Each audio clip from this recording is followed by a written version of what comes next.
who are joining for the first time today, ThirdPath Institute is a national nonprofit celebrating over 2 decades of showing people how to do work, family, and leadership differently, and why applying the science of work-life integration helps everyone work smarter. Did you know that over 100,000 people checked out our free resources last year, like our live and recorded versions of our Thursday webinars? We're glad you're here today, and as you will quickly discover, it's a celebration of everything we've learned. So later in this wonderful webinar that I'm super excited about, we have a pretty amazing person joining us, Judy Hughes. And you're going to hear her talk a little bit about how she's been working with us to reach out to people and think about how you can create more recharge time. It's been a hard thing to do this year. In fact, I'm going to start this webinar a little bit differently than usual and talk about how hard it's been. You know, I remember when the pandemic, first hit us over a year ago, and this was a graphic that we started sharing with the ThirdPath community about how scary it was and how we were all really confused. And the plan was that we were going to get to a place where we would kind of accept, okay, we know how to better manage the pandemic, and maybe we were going to even get to a place of growth where we kind of learned some important lessons and, we were ready to then move on to our lives post-pandemic. What I didn't realize was, boy, hit some burnout around the pandemic. And I bet people listening today have hit some burnout around the pandemic. And when I looked up what burnout was, it really reflected how I was feeling. Exhaustion. I had to look up the word, but inefficacy, not being able to actually produce the results you wanted, get your desired effect happening, and maybe even a little cynicism.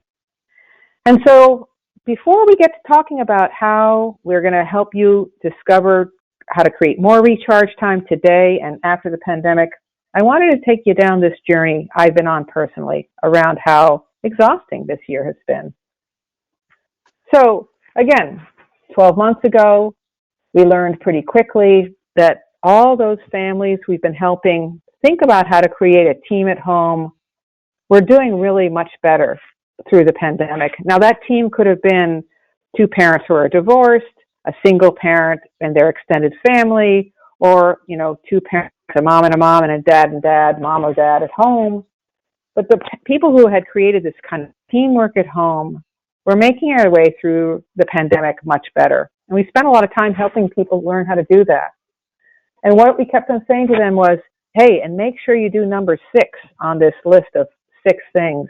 Build in ways to recharge yourself and your family. This is something I know quite a bit about, and I'm actually pretty good at. Then along came the pandemic. Well, at ThirdPath, we've been teaching people a lot about this concept of boundary setting. We needed to get good at setting boundaries as a way to actually create recharge time. And if we let work spill too much into our lives or our lives spill too much into other things, that we wouldn't really end up feeling like we had recharge time. And that in order to really function well, we all need recharge time. And that means we all need to get good at setting boundaries. But guess what? This was a year where it was a heck of a lot harder to set boundaries. And I'm pretty good at this stuff. I'm really pretty good at this stuff. So I actually am going to share with you an insight I had about 3 or 4 weeks ago. This slide might look a little overwhelming, and that's probably what I felt 3 or 4 weeks ago. It's trying to show you that at one point I woke up really feeling kind of burnout. And the way I try to figure things out when I'm feeling overwhelmed is it's often very helpful for me to write things down or draw a picture. It's just the way my brain works. And out came this picture. And I was talking to a friend of mine and describing to her what was in this picture. And she said, boy, Jessica, it sounds like you're in the mud. And I said, you are right. That's what I'm feeling like. I feel like I'm in the mud. I feel like I'm having a hard time thinking in a new way, thinking creatively, thinking about new possibilities. Instead, I'm feeling kind of worn out. And so this picture helped me start understanding what was making me so worn out. On the left are things that were to do with work. There are all those green circles. On the right were all these family things that were happening. And in the middle, and I think this one was the most important one for me to recognize, is that every single day I was waking up and I was feeling pretty exhausted just from getting through the pandemic. And so just to get through the next day, I was already starting the day with less energy than I normally had, a little bit more exhaustion than I really had. And I learned some things from this picture. The good news is actually a few things have changed and improved, and I've been able to kind of put some constraints or change some of the things that are happening on the work side so they're a little less demanding. But what I also learned is that, some of the things on the right-hand side, those family things, it's not just about time. It's about the energy required to deal with some of the things that we were dealing with. I've been dealing with elder care for the last 4 years, and some stuff's been going on that's pretty exhausting around elder care. We also had another big family issue that was going on that also, even more than time, was taking a lot of energy.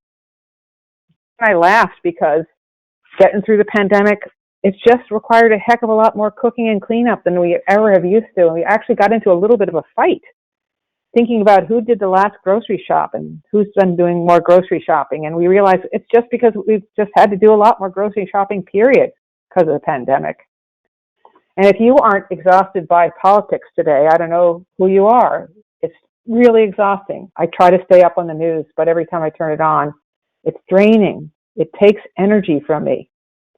And that whole recharge thing that's right there, that little circle, there just wasn't a lot of recharge happening. Too much work, exhausting family things, waking up exhausted from the pandemic. Not trying to bring you down, but this is the truth. I learned a lot. I learned that emotional work takes a lot of energy. I learned that when I'm exhausted, Jeff and I don't always do the best job when we're having an argument about how to figure things out. The good news is, drawing this picture helped me start thinking about how to make some changes. And that's what we're going to talk about today. And it wasn't the first time that me and Jeff had to think together about, okay, things are exhausting right now. What do we want to do to make things a little bit better? I use this a lot in our Thursday webinars. I talk about this idea that you want to get clear about what your vision is. What do you want to reach for? And then get more clear about what the current reality is. That's what that picture was, showing me what was hard today.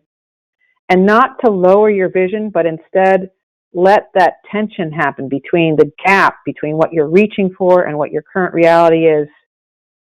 And then be able to generate some new ideas about how to make some change. And this happens every time. Once I get really clear about what I want and how things really are, I come up with new ideas about how to make some changes. And this is something we've been teaching people for a long time at ThirdPath. If you're exhausted from the everydayness that you have to get through, you're just not going to have very much energy left over for all the other things you want to do. So if the non-negotiable activities you're involved with are taking up all your time, you're going to have less time and energy for some of the other things that you need to do. And this is true before the pandemic. This is going to be true after the pandemic. And this is certainly true during the pandemic. And so what can we say about how to make some changes around all this? What did I learn? What can we all learn together? One of the things that you'll hear people talk over and over again is how important sleep is. And I've actually been trying to pay more attention to my sleep and seeing if I'm getting better sleep. It also starts with really thinking about you. How do you take care of yourself? That old story that people talk about all the time, if you don't put your own oxygen mask on first, you can't help others. What's helping you? So for me, in addition to sleep, luckily I've been pretty good about exercising and taking walks. And then finally, if you're careful about not having, work take over too much of your life and other responsibilities take up too much of your life, you can start having time and energy to think about these other fun things. Once Jeff and I started talking about this and realizing that we were both kind of exhausted, feeling a little bit burnout, we started saying, you know what are some fun things we can do together? And I'm happy to report this past weekend we tried YouTube salsa dancing, and we're going to commit to doing that on a regular basis until this gosh darn pandemic is over. So we've learned a lot at ThirdPath about how to help people think about this. Jeff and I have applied these tools throughout raising our kids together and working together to think about them. And as we move forward in today's webinar, you're going to get a chance to not only hear from Judy Hughes, who's really wrestled with these issues personally and been helping people think about these things through our overwhelm mitigation groups. We're also going to make sure we have time at the end to answer your questions. So if you've got one now, you can go ahead and put it in our chat box. If you have one later, we definitely are looking forward to getting to it and answer for you. All right, so you've heard the truth. It's been a hard year. It's been a hard year even for me, who's really been quite good at setting boundaries around work and life and creating time to recharge. It's been a hard year, but there are ways we can think about how to make some changes, how to make this better for the short run and for the long run. All right, so here we are, life after the pandemic. Where we want to go is to think about, are there things that we've learned that we want to return to, some old approaches that will make us feel better, have more time for recharge time? Are there some things that we've learned during the pandemic that we want to hold on to that might help us create more recharge time as we get past the pandemic as well? That's what we want to get to next. You're going to hear from Judy Hughes in about 2 minutes. One of the stories I want to share with you before we hear from Judy is something I've consistently heard throughout the pandemic, is that as we've had more dads working from home, that's been a real positive thing, that dads and moms now are both seeing the importance of the work that homes require, families require. And so I hope one of the things that we hold on to as we move forward, that more and more people have that teamwork approach that Jeff and I have adopted for the last 20 years, and that together couples can kind of really think about how do they want to approach their work and family lives so they have plenty of time to recharge, both for themselves and as a couple. Judy, I am so glad you are here today. You and I have talked about this recharge time stuff for a while. We've been getting through the pandemic together. What are some thoughts that you have been thinking about personally around how this has worked out for you around recharge time, or how you've been helping others think about recharge time? Welcome, Judy. Oh, thank you, Jessica.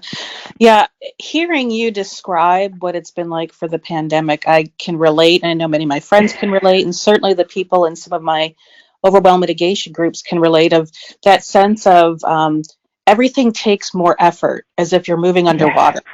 The little things in life, that laundry that needs to get done, or the to-do list that gets longer and longer. And, in some ways, I think it's we're grieving for our old lives. You go through that like mild depression of what we're missing out on. So what I've started to learn is that, if we can recalibrate our expectations, or really try to not necessarily make it the way it was, it's going to be a new normal. So what is that new normal going to be for us?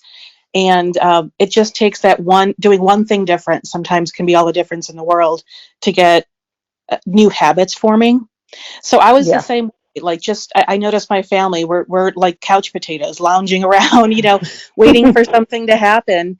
And I started to realize that things that recharged me before weren't as, I need to think differently. Before, I used to love reading. I'm in a book club. So that was my downtime, was my alone time. Or it was more like relaxation. Well, we had a lot of that, when we were, at the house.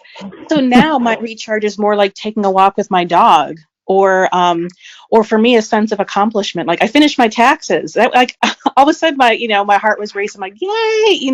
I was productive. So it was actually like productivity that made me feel more recharged.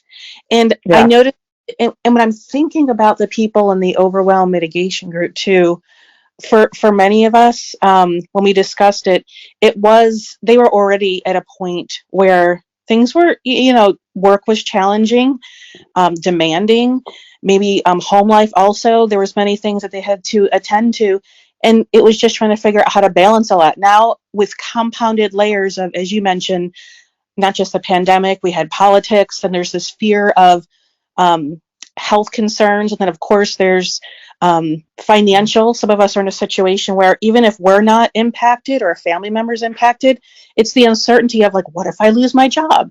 So all the Yeah. basic necessities were impacted. So we just discussed about, okay, hone in on that vision like you talked about. What is the priority? And spend time there, because otherwise it can be too overwhelming trying to think of all of it at one time.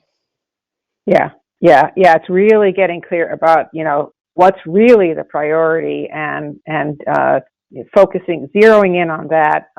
You've heard Judy talk about something called our overwhelm mitigation groups. We're going to talk about more in a second. But this is this group that we start in the spring where people can join us and learn some integration skills. And what was interesting is we started this group the summer before the pandemic was happening. And then, halfway through her group, suddenly we were dealing with a pandemic. And you'll hear a little bit later in today's webinar about how it was actually comical because some of the things we teach people had to kind of get altered a little bit to help with the truth of, how do you apply these things in a pandemic. So we'll get back to the OMG groups in a little bit. But Judy is one of the people who helps us run our OMG groups. Thanks. And, as far as priority setting, I wonder if you find this true, Judy. I find that I'm not very good at setting priorities by myself. And so it's no coincidence that Jeff and I had to literally sit down and think together about, okay, this is not working. How do we want to make a change? And that team approach of Jeff and I thinking together about what's important. Literally, we would take walks and think about, how do we approach this latest dilemma that we're dealing with together.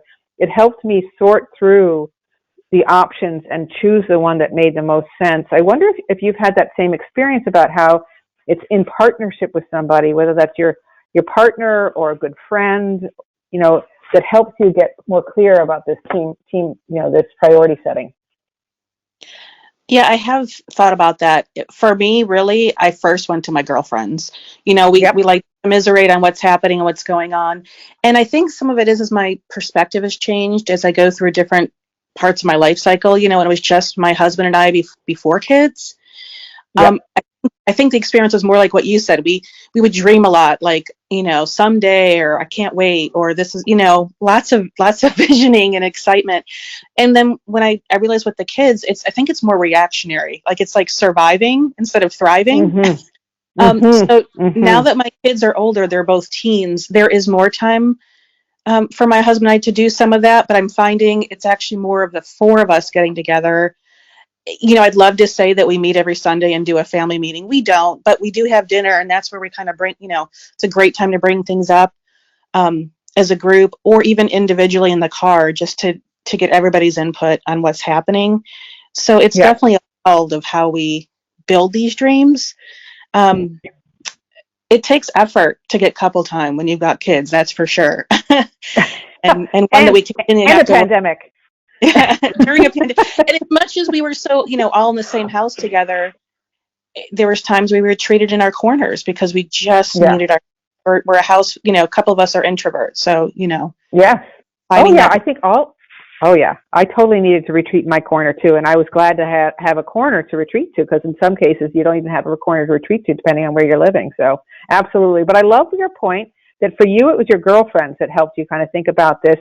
But as we think ahead, I do feel like, maybe that's one of the takeaways. I really missed having regular, quote unquote, date night.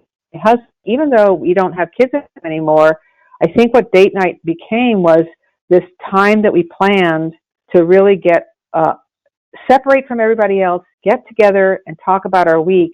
And interestingly, I've heard some people talk about a date lunch. So you don't have to figure out how to have that time, Friday night. It could be you meet both for lunch in the middle of the day. And again, this is kind of thinking ahead, back when restaurants are open, back when we actually can, have a life besides just what's in our houses. So good. All right. Well, I want to get to the next slide. And I think probably you're not alone, that girlfriends become a really important resource in helping sort things through and prioritize things. So when you see this slide, and again, Judy, you've done a great job of talking about this on our OMG calls too. What are some things that you've learned that help people think about that you can't really create recharge time if you're just running through your week? How do we help people create a little bit more space, a bit more breathing room in their weeks so they can start thinking about what do they want more time for? What have you heard for yourself or others that works well around this? Well, I think one is I did mention about sort of changing your expectations what that recharge time is. So if you're one who does an activity that takes hours, like maybe you used to like to play golf or, some activity. So is there something you could do? Like, could you just shoot some golf balls and still get that kind of feel and sense of recharge without it doesn't have to be all or nothing. Right. But so it's kind of rethinking about what was it about whatever you did before that you found enjoyable or recharging. And for me, I think it was the small wins. I was finding that one silver lining of the pandemic was more time with my family, and we, beginning like many people, we did puzzles, we baked bread, played games, we even had a karaoke night. And it was, what we found is it didn't have to be long. It wasn't quantity, it was quality. So finding those moments, even if it's a few moments here and there. The other is, meditation. I've been on and off, for years. Well, I've learned that doing 1 to 2 minutes, and I don't even say every day. I say most days because I want to be practical and kind to myself. That seems to be working for me. So it's rethinking about what that recharge is and evaluating what worked before. Is that available now? What could it look like now? But it's, and I think you've mentioned this earlier, is it's not necessarily finding the time, it's repurposing the time. Because, if you really look at the day, there are pockets of times when you could do things, whether you find recharging from something high energy, like working out, or more low key, like relaxing by the pool. It's finding those pockets of time.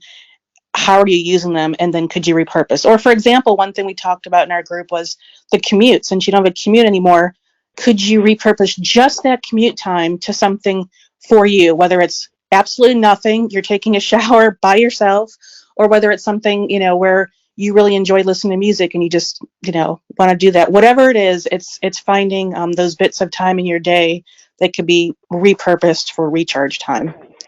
Yeah, wonderful. You've just spurred a whole bunch of ideas. I was going to be on a Zoom call with somebody. It was the first time we were talking together, and she suggested we get on Zoom. And I said, "Hey, I'm kind of zoomed out. How would you feel about that we just talk on the phone?" And she said, "Oh, great. I can go for a walk then." I'm like, "That's exactly what I do." Oh, I love that. It's like trying to think. I know. It's like, hey, if you're not tethered to your computer, but instead just on your cell phone, you can actually physically go outside. And I've now figured out in my neighborhood where I can go for a walk away from people without a mask on, so it's safe for everybody, including me. So it's like, it's just trying to think about what makes you happier. Interestingly, you talk about shower. The one thing I've consistently found helpful in that cold February month of Philadelphia is I started taking a hot bath, just a 15-minute hot bath. I can't tell you how much I literally would get into the bath and I would be ecstatic with happiness because it just made me so happy to get into that warm bath. So yeah, some small things we can do. How about thinking ahead? Is there something that you used to do that you feel like you're looking forward to really making sure happens again because it was good for you for recharging? Because I think that's something else we need to start thinking about is what's going to make us happy when we have a little bit more flexibility in how we approach the world. And then I want to talk a little bit about if work's taking up a lot of our time and energy, is there something we can do to kind of push back so that we have time and energy for recharge time too? Any thoughts about either of those things, Judy? Yeah, I think one thing I realize for my family is that we don't take a lot of vacations, but we usually take like one pretty good one in the summertime when the kids are off school. Um, and then a few, a few little day trips here and there.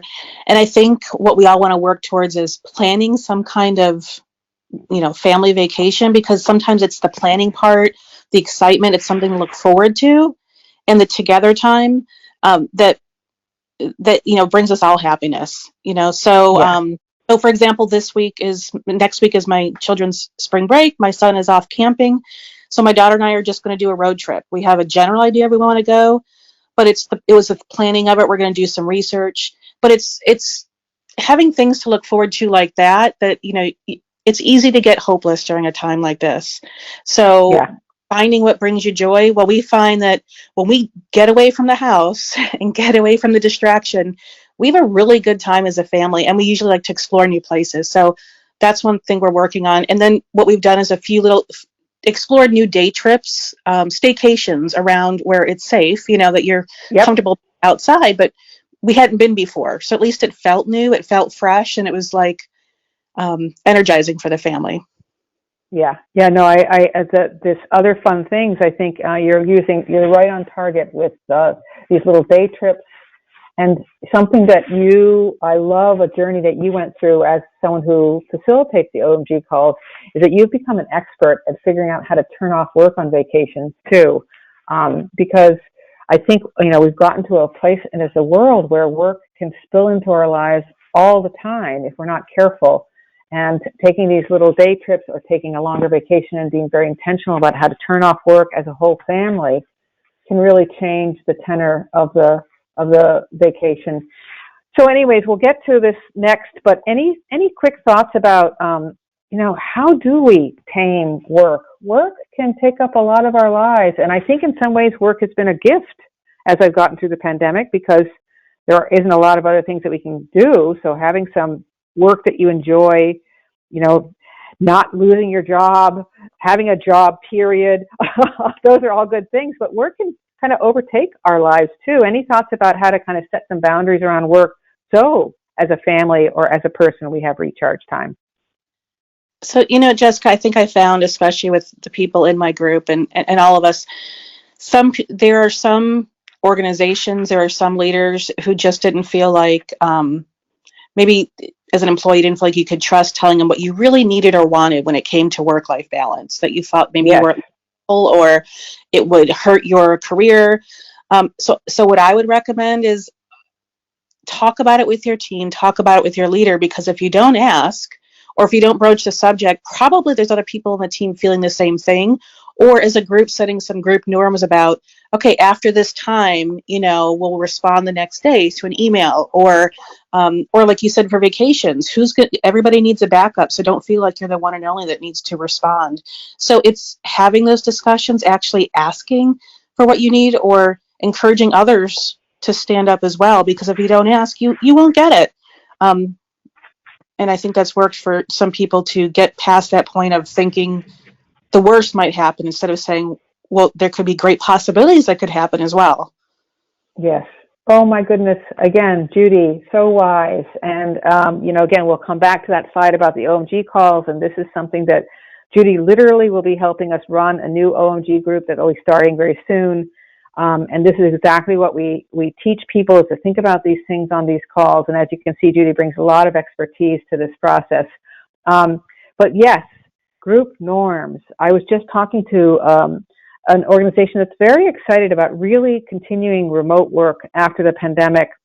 And one of the things they're wrestling with is group norms around when does a workday begin and end if you have people working remotely, and creating some more intentional norms around, hey, if an email comes out after such and such time, you can ignore it until the next day, and you should ignore it until the next day. And so even if with just a team starting those group norms, and we, in our recent newsletter, we sent out something about what organizations can be doing to really help employees take vacations and turn off work.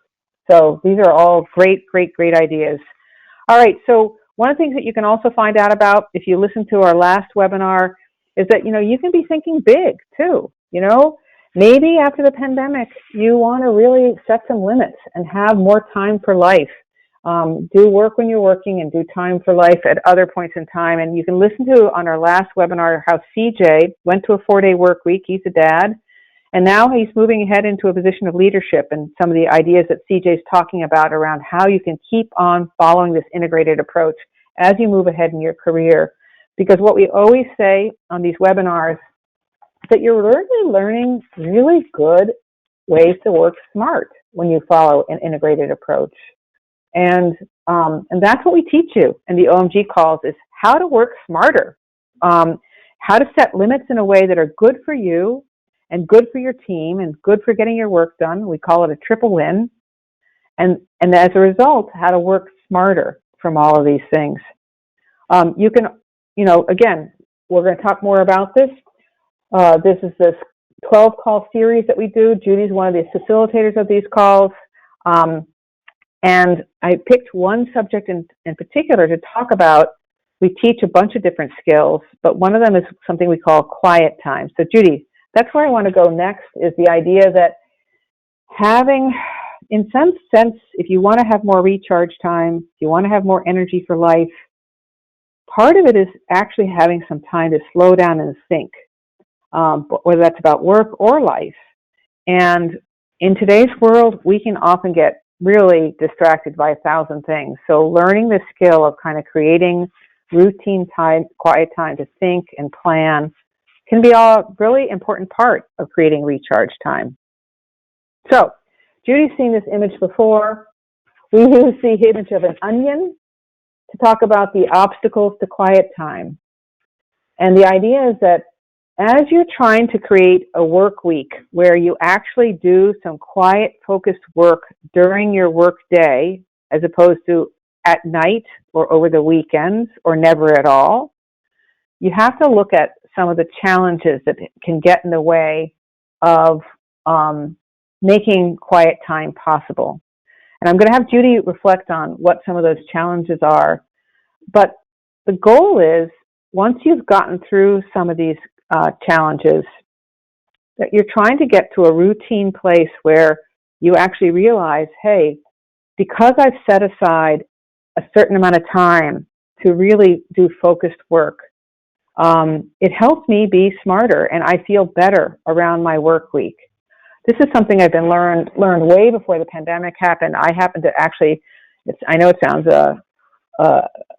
amazing to do this, but I actually set aside Mondays, the whole Monday, if possible, for quiet, focused work time, at least until about 3 o'clock or 4 o'clock, 2 o'clock if I need to, with phone calls starting then. But the chunk of Monday to really have some time to think and plan about work and get some important projects that require focused time to get done. And this has really saved me as I've gone through the pandemic, because there's a lot of new ideas and thinking that we had to do to get through the pandemic. And Mondays became my go-to day to really think smart about this. And if you want to hear one other person talk about this concept of quiet time, again, our last Thursday webinar, we had a wonderful leader who's part of our OMG groups, Tanya, who talks about how she used Wednesday mornings for quiet time. But Judy, what are some of the obstacles people have experienced around quiet time, both when they were working physically in an office, and what are some obstacles that they experience no matter where they work? What are some memories you have or struggles you've seen yourself around quiet time, Judy? So I think the number one is one that you hit on that you're really good at, Jessica, which is planning. If put it on your schedule. If you work in an environment like I get invited to meetings, and people always say my calendar is updated, so any 30-minute section, even a 15-minute section, is up for grabs. So it's okay to block some time for project time or thinking time, but be proactive about it. And the second part I would say is try to make it uninterrupted time. So in some ways that could be better at home, depending on your situation, who's in your home with you, or at work if you're behind a closed door. But it's hard to take 15-minute spurts here and there and be creative or thoughtful or strategic. So where you can put that time on to be uninterrupted is helpful. The other great suggestion that I've been doing now, the last couple of vacations I've taken, is block at least an hour, like the night before you go, and then the morning you return, block an hour, because then you can, get your head on straight, figure out what's going on, and think about, plan your day, plan your week. But it's just having those moments that you really proactively and intentionally build into your day, and think about when your best, if you can get to know when you do your best work. I realize that I really get into my mind groove after lunch. I'm not so much a Mm. morning, you know, I'd like to do other activities. So I do plan some of my time to do more of my creative work in the afternoons. It might be different for other people. So if you can get in tune to what works best for you, that's also really helpful. So you work with what is most productive for yourself. Yeah, no, that's great, to your own rhythm. And there's another rhythm that we talk about in the OMG calls. There's seasonality to our work. And so you might just be, so for example, if you're you do taxes, you're overwhelmed with work right now. This is a really busy time for you. And so the idea of taking on some new project or focusing on some big event while you're in a bigger season of work is not so smart. But hopefully there'll be a slower point in time, which you can then kind of use those slower periods. We happen to have a slower period over the summer and at ThirdPath, and so we use our summers very intentionally to do some more bigger thinking, planning work. So paying attention to the seasonality of your work and in your own workflow. When do you work best? Early in the week, later in the week, early in the day, later in the day?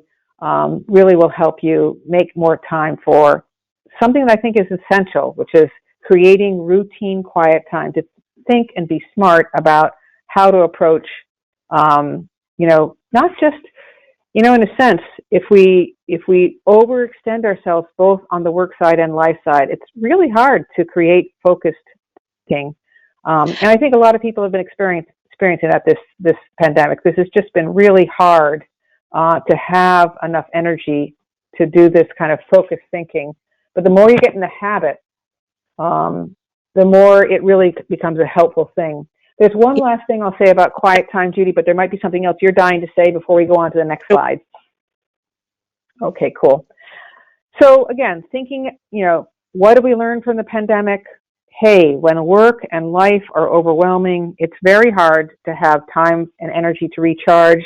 But there are some ways we can think in a kind of smaller way, smaller ideas that help us recharge. And we can start thinking now about where we want to go next. How can we start planning for what life will look like when it's returned to a little bit more normal? Maybe planning that family vacation, planning a way to create more routine time in our work weeks to do focused work so that we can then have our evenings and our weekends free to really enjoy our families. Maybe even thinking about how to do our work weeks in a completely new way, ending our days early, even after the pandemic, so we have a little bit more balance with our families to do some fun things like cooking and stuff like that we've learned over the pandemic. All right, next slide, and then we're going to get to questions shortly. Thank you, Judy. This has been great information. Hey, as you guys have been hearing all year long, we've been letting people know that they can download a free copy of our ThirdPath Leader Guide. You can actually find out real concrete information about how to follow this integrated path in the guide, see some great case studies of leaders who've started an integrated path early in their careers and moved in positions of leadership as they followed this path. This is a wonderful resource that you can really learn a lot from. So please go ahead and check that out on our website. And, I also wanted to let people know that there is going to be, all year long, we've been trying to keep you guys in the know about how you can think about how to do work, family, and leadership differently. And on our next webinar, we're going to talk very specifically about how you can make some changes at work, redesign your work so you have more time for life. But today, we've been focusing on how can we create more breathing room. And you've heard some ideas today, and what we're going to do next is see if our listeners have some questions that they want to ask us around how can they create more breathing room. We've made a couple of points around this. As you guys are getting your questions together, I'll ask Sergio if there's questions. We've made a couple of points.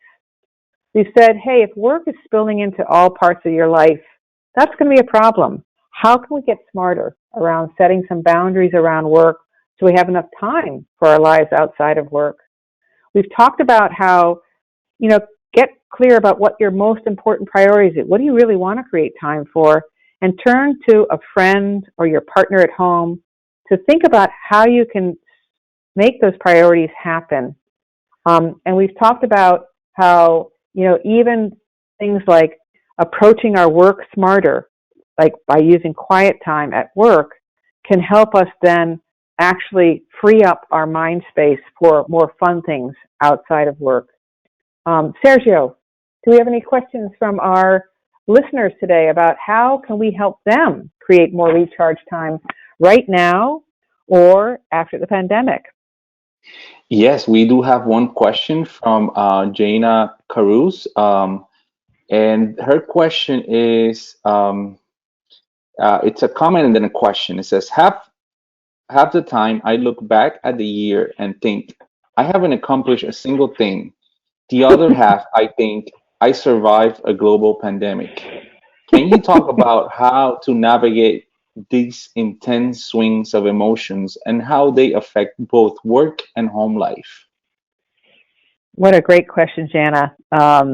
Wow. I definitely have some ideas I want to share, Judy, but I want to I've talked a lot. There might be something you're dying to say in response to Jana's question. And after I hear from you, I'll share a couple of thoughts too. Well, I'll just share one simple thing is be kind to yourself. The pandemic is, if I don't know how many times we heard the word unprecedented, but however you react is how you needed to react. And it doesn't mean we move forward in a different way, but be kind and gentle with yourself and those around you. Yeah. And I'm going to put up that picture again because, I think that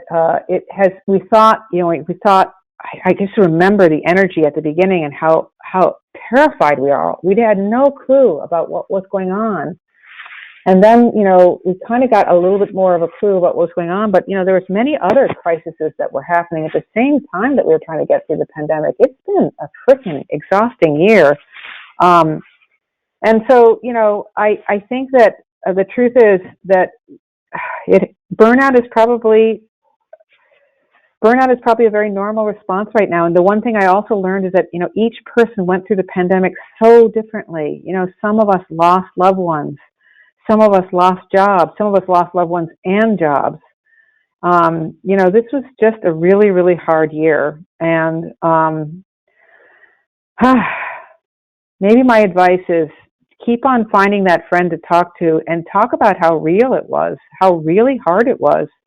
That's what helped me. I really had to talk to a friend and say, I'm exhausted. I'm burnt out. This is how hard it's been. And something about not feeling alone with sharing that and getting it out of just my brain into something that I shared with another person, created just a little bit more wiggle room in my brain to think smarter about what to do. So I don't know if that helps, but that's what comes to my mind. Wow, great question. So, how have you guys survived? Anybody else out there has had some ideas about how you've survived this pandemic? Insights you want to hold on to around going forward? I'm going to ask that of Judy too. Maybe something she's thought about that she wants to hold on to going forward. But first, we'll check with Sergio. Any questions or comments out there? I do have a question I want to ask.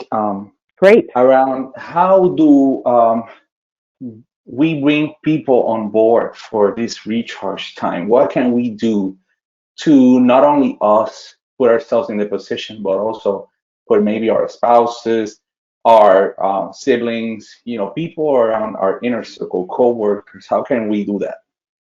Yeah, what a great question. Wonderful. Thank you for asking that, Sergio. So I'm going to put up this picture again of these batteries. I'm going to share a couple quick thoughts, Judy, and then I want to hear your thoughts. I think batteries are a really powerful image for us to hold on to because there really is only so much energy. And when I was going through that low period about a month ago and really hit bottom and feeling like I was stuck in the mud, really what was going on is that I just didn't have much energy left. And so it's not just how we're spending the physical hours and minutes of our days, it's how much energy we have. And you all know that there's certain times that we do an activity and it can be 30 minutes long and we feel absolutely energized from that 30-minute activity. And then there can be something else that we do for 30 minutes and it completely drains us for the rest of the day. And so time is important, how we use our time, but how we use our energy is important. And thinking of ourselves as we do have limited energy, and how do we want to use that energy? You know, do we want to give all of our energy to our workplaces, or do we want to save some of our energy for our families? Do we want to save some of our energy for ourselves? And what does that look like? How do we do that? I have lots of ideas about how I've kind of encouraged people to think about this in a wider way at ThirdPath. But Judy, what are some ideas that you've learned around how to encourage people to hold on to some recharge time in a world where, you know, we all run pretty fast? Well, certainly boundaries is important. So whether it's work or whether it's what you do for volunteering, if you're willing to give, people are willing to take. So think about, if you have a finite amount of time, how do you really want to spend it? And if you find yourself going, oh, why did I sign up for this, or why am I doing it? Then remember that for the future. But I'll share a quick example from work that we also talked about was just, you talk about having time to recharge and having family time. Well, some of it is you have to prioritize. And at work, one thing we realized was that we were reacting to a lot of things that other teams were throwing our way. And when everything becomes important, then really none of it's important. So you didn't know where to spend your time. Yeah. And we, or when to say no. So as a team deciding, we called them glass balls and metal balls, glass balls break, metal balls bounce, right? We decided to prioritize and have a criteria for what was important so that we could spend our time and energy on the most important things, but still have things that were important to us. Yes. Yes. Yeah, no, absolutely. We all have limited time. We all have limited energy.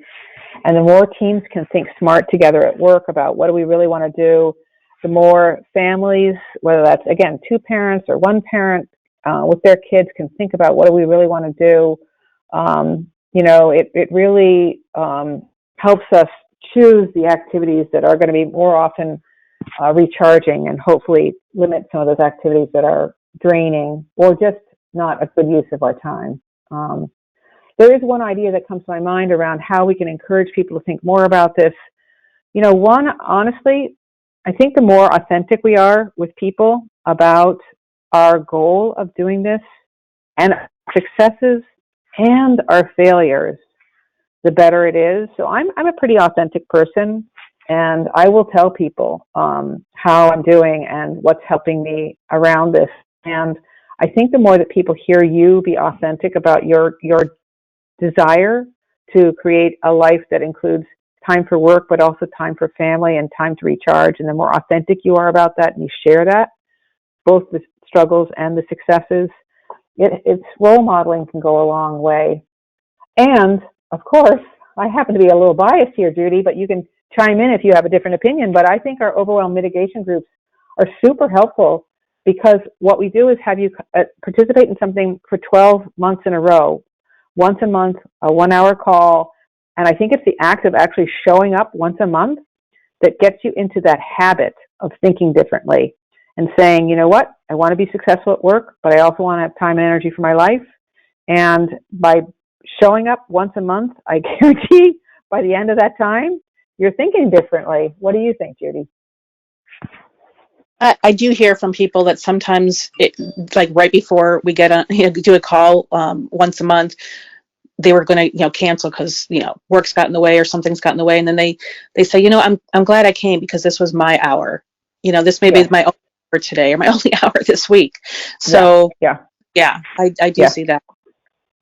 In fact, maybe that's something else that's a takeaway from today's call, Sergio, with your great question. Teaching people to turn it into a routine as opposed to something you have to figure out So, for me, I have a routine time I exercise. One of the things that I heard, Judy talk about is routinely taking the vacation and scheduling it ahead and turning off work. And one of the things that Jeff and I promised each other for the next few months as the pandemic still continues is we're going to try to pick one weekend where we do one day trip.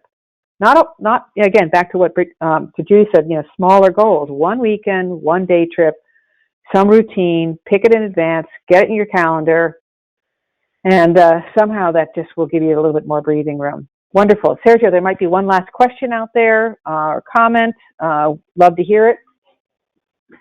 No more questions. Okay, cool. Again, I don't want to pretend creating recharge time this year hasn't necessarily been easy. It's been quite a year just surviving. Go back to that picture I showed where just waking up every day and getting through the pandemic required a lot of energy.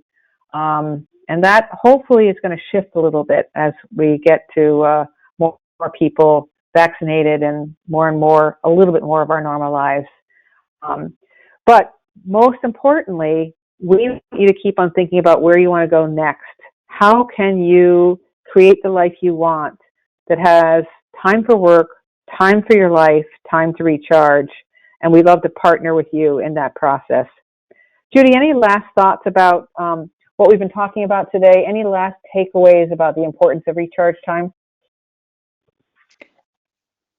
No, I think we've hit on it, but the most is it's personal. So whether your recharge is different from your partner, from your family, your friends, sometimes it's really just taking a moment and saying what's working for you and what's not working for you. And even though it worked in the past, we're in a new normal here. So be willing to experiment. Do tiny experiments a long time and see what's helpful. Getting through the pandemic has been personal. It's really looked different for everybody. And creating your specific recharge time is personal. Because really what gets us all through this year, what got us through this year, what helps us recharge is very personal. But the idea of needing to do it really helps you, makes everything more possible when you can start figuring out a little bit more around it. So thank you, everybody. Thank you, Judy. Thank you, Judy, for being so insightful around today's call, but also being that wonderful facilitator for people as they want to kind of explore these ideas in our overwhelm mitigation groups.